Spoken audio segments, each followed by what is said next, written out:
भागवत जी कहती हैं कि जब भी आपके सामने अन्न आए, भोजन की थाली आए, तो कभी उसका निरादर मत करिए, अन्न का कभी अपमान मत करिए।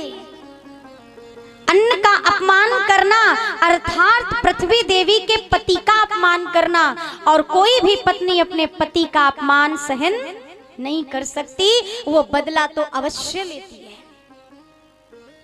अन्न का आप एक दिन निरादर करोगे, एक दिन अपमान करोगे, अन्न आपको 2 दिन नहीं मिलेगा, ब्याज सहित आपसे चुकतू करेगा। इसलिए महाराज अन्न का अपमान नहीं, जितना खाना है उतना लीजिए, और ना पसंद आए तो महाराज अब पहले ही निकलवा दीजिए। भोजन को बर्बाद करना कभी नहीं चाहिए। कहते हैं कि हर व्यक्ति अपने कर्म खुद बिगाड़ लेता है, और व्यक्ति के कुछ बातें हैं जिनसे भाग्य बिगड़ जाता है। अगर व्यक्ति इन सारी बातों का ध्यान रखे तो उसका भाग्य उज्जवल हो जाए। कौन सी बातें, ध्यान से सुनिएगा। कहते हैं कि पहली बात तो जो अन्न का अनादर करता है, भोजन की थाली सामने हो और फिर भी उसको स्वीकार ना करे, छोड़कर चला जाए, तो अन्न पूर्णा माँ भी उससे रुष्ट हो जाती है।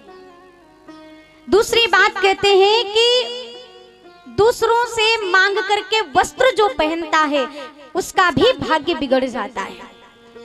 जो अपने नाखून सदैव चबाता रहता है, दक्षिण दिशा की तरफ मुख करके जो भोजन करता है, वो भोजन उसके पेट में नहीं पितरों के पास चला जाता है, भूत प्रेत उसको खाते हैं।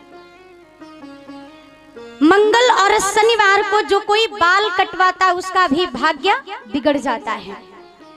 और थाली में ही जो भोजन करने के बाद हाथ धोता है उसका भी भाग्य बिगड़ जाता है। खाने के बाद थाली में हाथ नहीं धोना चाहिए।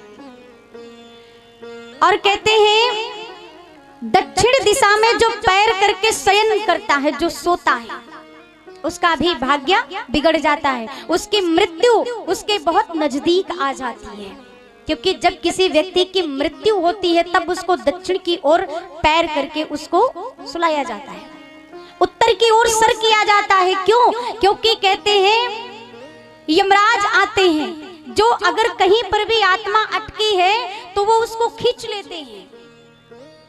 तो दक्षिण की ओर पैर करते हो, उत्तर की ओर सर करते हो, तो इसका मतलब है आप अपनी मृत्यु का बुलावा स्वयं कर रहे हो, भाग्य बिगड़ता है।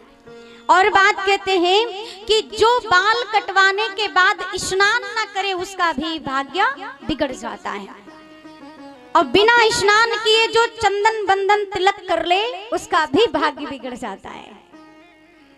रात में वस्त्र धोकर और जो कोई बाहर सुखाने के लिए डाल देता है तो उसमें नकारात्मक शक्ति हावी हो जाती है, इसलिए उसका भी भाग्य बिगड़ जाता है। अगर व्यक्ति इन बातों पर ध्यान कर ले तो उसका भाग्य सदैव उज्जवल रहे।